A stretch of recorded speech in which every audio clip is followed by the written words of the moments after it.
A very good morning, students. Welcome back to online classes on Programming for Problem Solving course. In our previous session, we have concluded the uh, two important concepts. One is hardware and the other one is software. Basically, we have defined the computer as a collection of two major components. One is hardware and the other one is software. And we have successfully concluded, we have discussed both hardware components as well as the internal software components, the differences between hardware and software, everything we have concluded in our previous session. And we have also seen the relationship between the user, software, and hardware. How the user will interact with the computer, how he is dependent on the software in order to work with the computer hardware or in order to accomplish his task. Everything diagrammatically I have shown, and we have seen whenever it is possible, the user can interact with application software, which in turn interacts with the system software, and finally the system software is responsible for managing the internal hardware of your computer. Okay, so based on his requirement, the user can also interact with the system software directly, which in turn interact with the computer hardware. Okay, so uh, the representation and the relationship between user, hardware, software, we have shown with the help of this diagram, the relationship between system and application software. Okay, so yeah, in today's session we'll be discussing about computer languages. So um, being a lame person, in order to understand the importance of a language, we can take any real-time example. Suppose in real time, in our day-to-day life, if two persons wants to communicate with each other, what exactly is the medium? Okay, how they are going to communicate, how they are going to express their feelings to each other? With the help of language only. So here, the language is the medium. The language plays the important role in establishing the communication. In order to express the feelings, any two persons in this world need a language. When I am teaching this lecture to you, when I am giving the guidance on the subject to you, to do that, I am using a language only here. So without the language, it is very difficult. It is very difficult to express my feelings to you, or in the same way, any person cannot convey his message or cannot express his feelings without a language. So that is the importance of any language in this world. So when I'm communicating with you, I'm using English language, isn't it? Because the English language is known to you as well as to me. So whatever statements I'm dictating over here, they are reaching you. So in that same way, in this world, any two parties or any two persons to communicate, they need a common language which is known by both the parties or both the persons, isn't it? If both the persons knows a particular language, they can use that language to communicate with each other. The language, the common language is important over here. If one person knows English and the other person, if one person knows only English and the other person knows only German, then it is not possible. It is very difficult that they both can communicate without the help of a third person. Simply they can't communicate, isn't it? Because one person knows only English and the other person knows only German, isn't it? So definitely, in such cases, what will happen? In such language gap cases, what will happen in the sense they will take the help of a translator, isn't it? They will take the help of a translator. So what the job of the translator over here is in the sense, because here whenever we are talking about the communication between English and German language, the translator must know both the languages, isn't it? That is the basic requirement. That is the basic requirement. So the translator must know both the language. He must know English as well as he must know the German. Then only he can help those two people to talk with each other or to share their feelings with each other. So what he will do, the translator over there, whenever the German person is saying something, he will take that inputs from the German person and he will translate those German statements or German language statements into English language statements and convey those English language statements to the English person. In that same way, whenever the English person is saying something, he will take the input from the English person and he will convey those to German person in Germany language. Hopefully you understood the role and importance of the translator.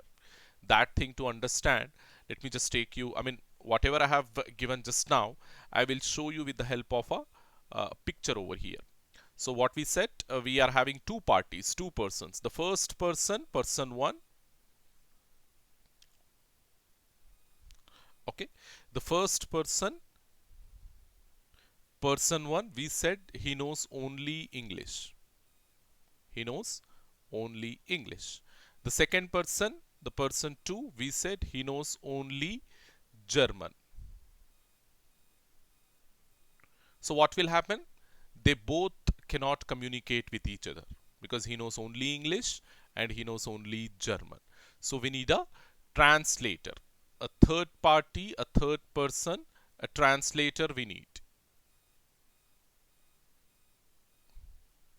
So here what is the basic requirement? The translator must know both the languages, English as well as German. Then only he can help these two people to talk with each other, to communicate with each other. Isn't it? So whatever statements he will convey in English, the translator will translate those statements into German and conveys to German person. The same thing, the German person, whatever he conveys to the translator in German language, he will translate those German statements into English and conveys to English party. So in that way, the translator will help this English person as well as the German person to talk with each other, to communicate. So the same thing will happen in our computer world. Because your computer will understand only the machine language, he will not understand any other language. Remember this one. Your computer can understand the language or the statements or the instructions or the commands if they are written in machine language. Machine language is nothing but the binary language. So to code the instructions, to write the instructions in machine language, we have to use only zeros and ones. No other character or no other alphabet is allowed in the commands or in the instructions when you are writing in machine language. So all machine language instructions will have only zeros and ones. How difficult it is for us to code such instructions, you just imagine. Using only zeros and ones to code the instructions, it is a very difficult job. It is a very tedious job. So for the simplicity of the programmers or for the simplicity of the software developers, the scientists, or we can say the programmers, what they have done, they have developed other means of writing the programs. What are the other means and how they are helpful in writing the programs or writing the computer instructions? All those things we discuss in the concept called computer languages in today's class, in today's session. Okay, quickly I will go to the slides. So here, computer languages. So if you read the first statement, to write a program for a computer, the computer language is required or the computer language is used. So why we are using computer languages? Whenever we are saying a computer language, we are using this computer language to write the program for the computer, not for a human being, rather for a computer. Okay. So the computer languages have changed over the years from machine language to the natural language. So can't we code directly our instructions, whatever commands we are giving to the computer, can't we code them directly in natural language? In the sense, it is not possible because we don't have a translator who can translate the natural language instructions directly into machine language. That kind of problem we have currently in the market. Okay, of course, if you talk about the today's market, we have a lot of NLPs, natural language processors. Okay, when we study C language, when we discuss the concepts of C language, we imagine, I mean, we have to assume that still such development has not been happened in the market. So because when they wrote your textbook or whatever curriculum, whatever syllabi we have taken for the preparation, it is long back, like during 90s and during 2010. Okay, between that period we can say. Okay, at most, I mean, the maximum 1999, because we study C99. After 1999, a lot of developments have been happened, because 1999 to 2021, it is almost 2 decades, isn't it? Okay, nearly 2 decades we can say. So this much gap we have, and in that gap a lot of developments have been happened, and NLPs, they are currently in the market, natural language processors. I can give you the examples. Your OK Google, which you use in your mobile, your Siri in iOS, your Alexa from Amazon. All these are NLPs, natural language processors. Because in order to communicate with these type of things, we are using our English language only. We are not using any computer language, isn't it? So when you are interacting with the Alexa, you are giving all the commands in English language only. When you are interacting with Siri, you are giving all the commands in English language only. So what I mean to say here is NLPs are currently existing in the market. Natural language processors are currently existing in the market. But when we study, when we discuss the concepts of C language, we assume that still that development has not been happened. Okay.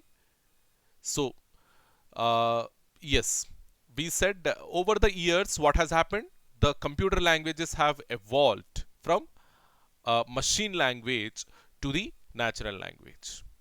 Okay, the following summary, I mean, here we are giving some points, 1 2 3, how the development of programming languages, computer programming languages has been happened. That complete picture here I am giving. So during 1940s, we are saying we were having only one language, that is machine language, and whatever instructions, whatever programs you want to write, you have to write only in machine language. That is during the period of 1940s. Then we have symbolic languages in the year 1950s. Okay, we got symbolic languages. From machine languages to symbolic languages. A kind of evolution we can say. A kind of development we can say. Okay. Then during 1960s we got high level languages. Okay, high level languages, and we stop our discussion up to high level languages only. After the high level language during 90s, I guess 90s only. Yes, during 90s this is. So natural languages processors have also been evolved, and I have given the examples as well. So we will not study about these natural languages NLPs. It is an advanced concept that we are going to discuss in your upcoming semesters, hopefully. So we study up to high level languages only. And your C language, if you see, it is a kind of high level language only. I'm not saying fully high level language, it is a kind of high level language. So if you see some textbooks, they call your C language as middle level language, and if you see some other textbooks, they call C language as high level language. So both we can accept, because in C uh, we have a lot of variants. It is not a single language, rather we have a lot of variants. Okay, like Turbo C, ANSI C, Dave C. We have a lot of variants. So if you go to C99, Okay, it is an advanced version of C language. C99, it is high level language. C99 is a high level programming language. But if you see the olden versions, like Turbo C if you take, it is an oldest version, or the traditional C if you take, which was initially developed by Dennis Ritchie in the year 1972. The traditional C. If you see that one, it is not at all a high level language, it is a middle level language, we can say. It is a middle level language. So, for our assumption, whatever language we discuss throughout this semester, we discuss many of the concepts from C99 only, the most advanced version of C language. So, we can call this C language as an high level programming language, C99. So when somebody will ask you what is C language, is it a high level language or a middle level language? Whenever you are giving the answer, you have to justify that one. So when you are saying it is a middle level language, you have to justify that one. When you are saying C is a high level language, you have to justify that same thing. Okay. So yeah, the evolution, if you see, during 1940s we were having only machine languages. Then 1950s we got symbolic languages. 60s we got high level languages, and after that the evolution has been happening in such a way that in 1990s we got natural language processors, NLPs also. Okay, but our discussion, we said we do up to this sorry, high level languages only, will not go beyond that. Okay, hopefully you understood. So quickly we have to discuss one by one. So during 1940s we said machine languages. So these machine languages were the only available languages in the early days of computers. Okay, so when the first time the computers came into the market, the only available language in order to interact with the computer was the machine language. Okay, the problem with machine language, we have already told you that each computer will have its own machine language. So here, in the early days of computers, they were very limited computers, like hardly 10 to 12 computers. Okay, one is in Harvard University, one is in Oxford University. Likewise, in the universities only they used to use for research purpose, not for general purpose. For research purpose only they used to use these computers. Okay, so in the early days of computers, there was only one available language, that is machine language, and the programmers, in order to interact with such huge big computers, they used to use only machine languages. Okay, so machine language, we have only two alphabets, that is zeros and ones. So whatever instructions, whatever statements you want to write in machine language, you have to write using zeros and ones only. Okay, so I will show you one simple program written in machine language so that you can imagine how difficult it is to code the instructions in machine language. Okay, so that here I am saying the following program that we will see in our next slide. Okay, so all instructions in machine language must be streams of zeros and ones. So you have to write all the instructions using zeros and ones only. There is no other character, or there is no other alphabet is used when we are writing the program in machine language. The reason why they will accept only zeros and ones, because why the computer will understand only zeros and ones, in the sense because all the internal circuitry, if you see, if you open the computer and if you see the mother, I mean, you might have seen many times, isn't it? Your random access memory, RAM, you might have seen your hard disk, you might have seen the motherboard, the internal components like motherboard, processor, you might have seen. All these components, all the electronic components, they made up of electronic circuitry, isn't it? Electronic components, small electronic components like transistors, resistors, capacitors, diodes. Okay, like these type of electronic components your entire computer is made up of. So these, when we are saying electronic components, they can be in any of the two possible states. Either they can be in on state or they can be in off state. Is there any other possible state that we can make to these electronic components in the sense? No. So if the electronic component is in on state, it will represent 1. If the electronic component is in off state, it will represent 0. So that's the reason whatever instructions, whatever commands we are giving, they must have to put any of the electronic component either in off state or in on state. Okay, so now I think you got the idea why the machine language will have only two characters, zeros and ones, because all the electronic circuitry on the electronic components internal to your computer, they can be in any of the two possible states. That is, either they can be in on state or they can be in off state. Here you can read that one, you can see that one.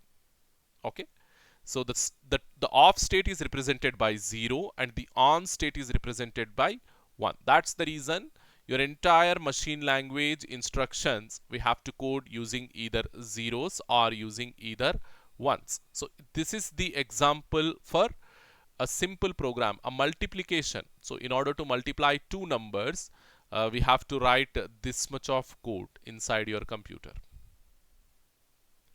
So here you can see the multiplication program in machine language. This is the program, the instructions.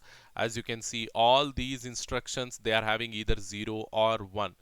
No other character, no other alphabet is used when they are coding all these lines of instructions. It is a program, it is a computer program, it is a software program written in machine language. How difficult it is, you just see, just imagine. Okay, so and for us, being a human being, being a programmer, it will become very difficult for me to remember all these instructions. Okay, so that is the reason they went to the evolution. Okay, they thought that having only machine language to write the programs, it is not sufficient. Definitely we have to have some easy language so that we can write our computer programs easily. So in that thought, the evolution has been done and we got symbolic languages. Okay, symbolic languages. So it is during 1950s, isn't it? So in 1950s, this person, the person, she's a lady actually. You have to remember the name, Admiral Grace Hopper. During 1950s, Admiral Grace Hopper, she's a mathematician. She developed the concept of a special program that converts programs into machine language. So she invented the concept of translator programs basically. So when we have the translator, there is a scope of inventing other languages. If there is no translator which can translate the other language into machine language, we cannot write programs in other languages, isn't it? So what she has done means she has invented the concept of translator, which can translate the computer programs from one language to another language, isn't it? So this lady has done that evolution or that research work. So during these days, programming languages were simply mirrored machine languages using symbols. So what they have, after the invention of this translator program by Admiral Grace Hopper, what they have done means whatever machine language instructions they are having, they simply replaced those machine language instructions into simple symbols, or they also called as mnemonics. Okay, symbols or mnemonics to represent the machine language instructions. For each instruction they have developed a different type of symbol or different type of mnemonic so that it can be remembered easily. Okay, so as these languages used special symbols, they are also known as symbolic languages. Okay, they call these languages as symbolic languages. Okay, hopefully you understood. And you have to remember this one, the computer will not understand symbolic languages. When you are writing the instructions in symbolic language, your computer basically it will not understand that one. It has to be translated into machine language before giving it to the computer, because your computer can understand only the machine language instructions. Remember this one. So yeah, who will do that job? The translator program developed by Admiral Grace Hopper will do that job. Okay, yeah, if you just read this last statement, the computer does not understand the computer does not understand any other language except its own machine language. Hence, there is a need to translate symbolic languages into machine language. So, a special program called as an assembler. So, the translator program, what the name of that translator program? The assembler. The assembler is used to translate the symbolic language instructions into machine language instructions. No, now this assembler will do the translator job. Okay, here, come over here to our picture which I have given in the beginning. Okay, beginning of this class. So now assume this first person as your computer. Okay, this is my computer. Now the computer, what he will understand? He will understand only machine language. No other language he will understand. Machine language. Computer can understand only machine language. Now, the second person, the programmer. Programmer. What the programmer will understand? He will not understand machine language. It is very difficult for him to understand. So what he has done, he developed his own language. He developed his own language and he is calling that language as symbolic language. Okay, isn't it? What he is calling that language as symbolic language.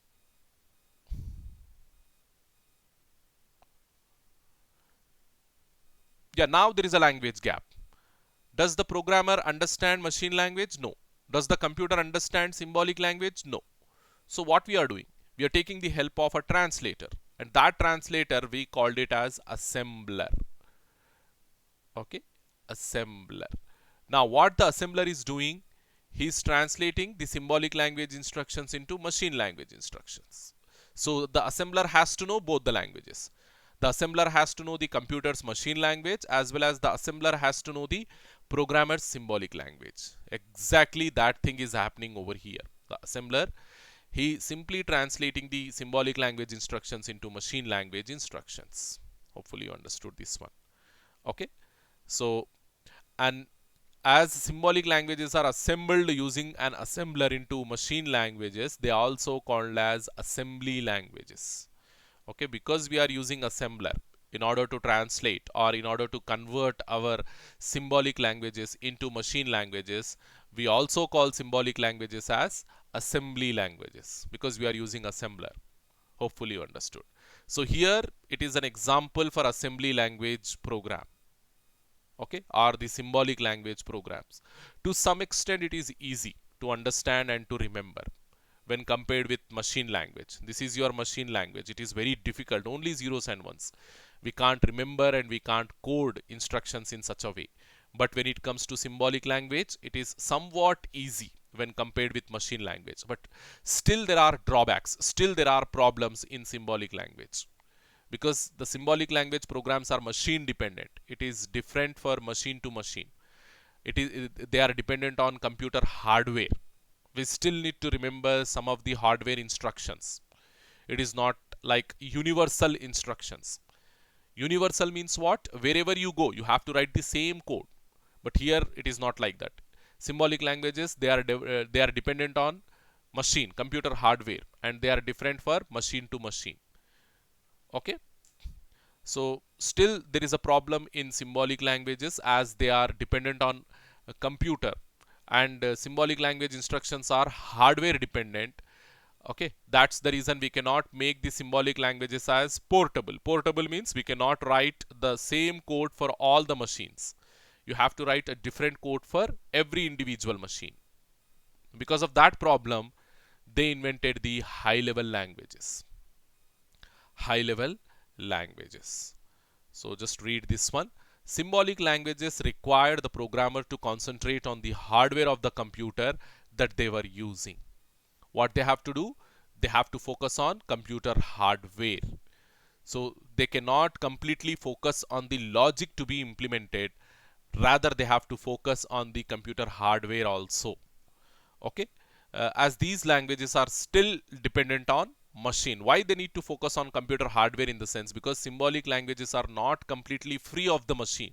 Still they are dependent on the machine, computer hardware. That's the reason the programmers, they have to focus on the computer hardware as well. Remember this one.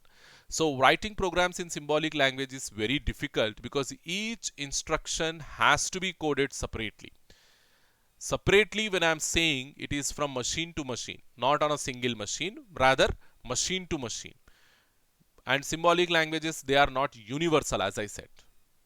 They are not universal. Means for every individual computer, again the symbolic language instructions will differ.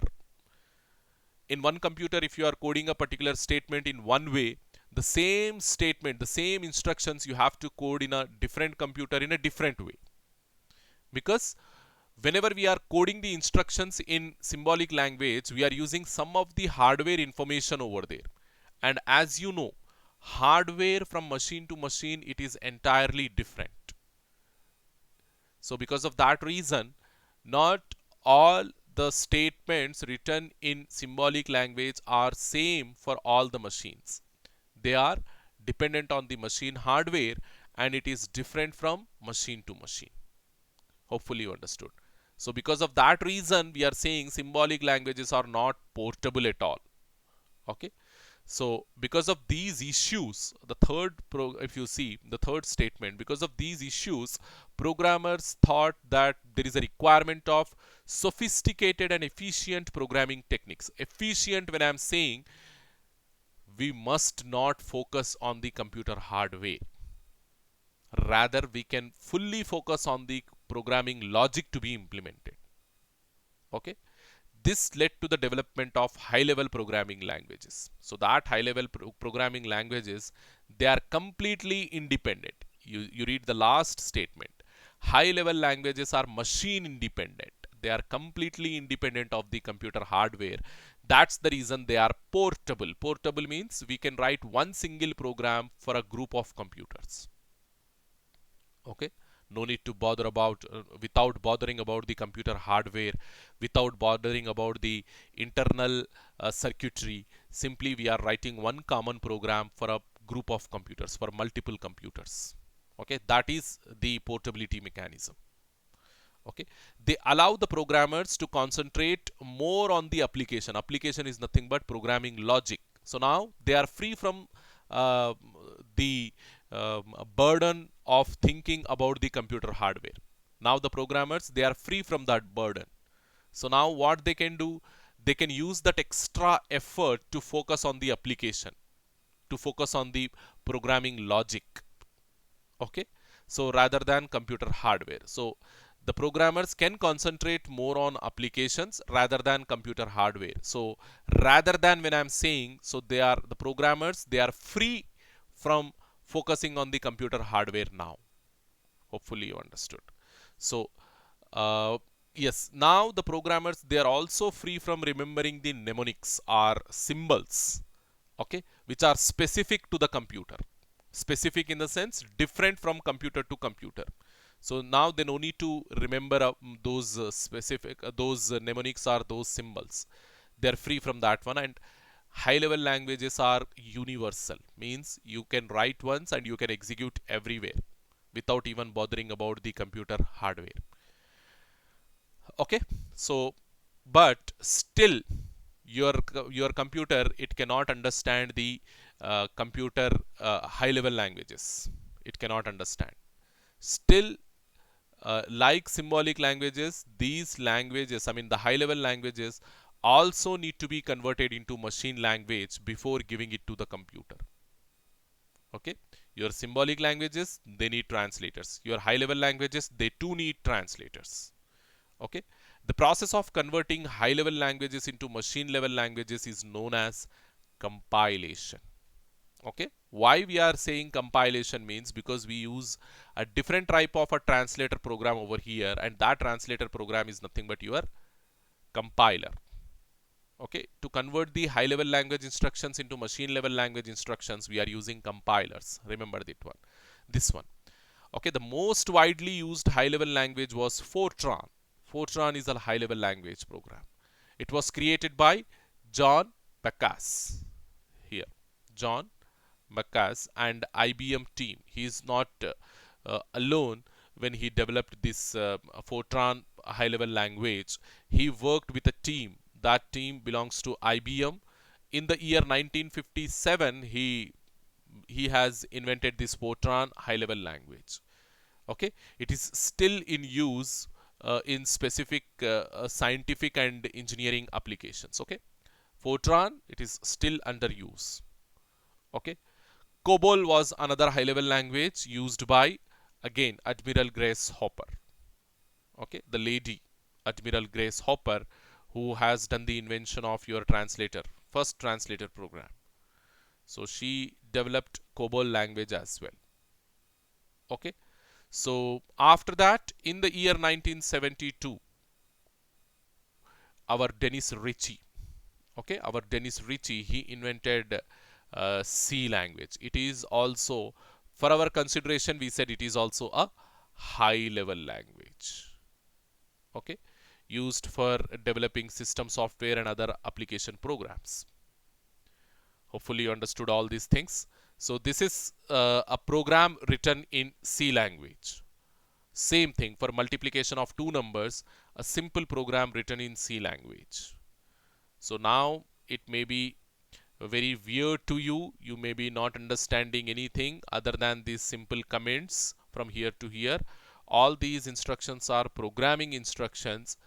Don't you bother about these statements, because when we complete the C language course in this semester, you will understand each and every line written in this program.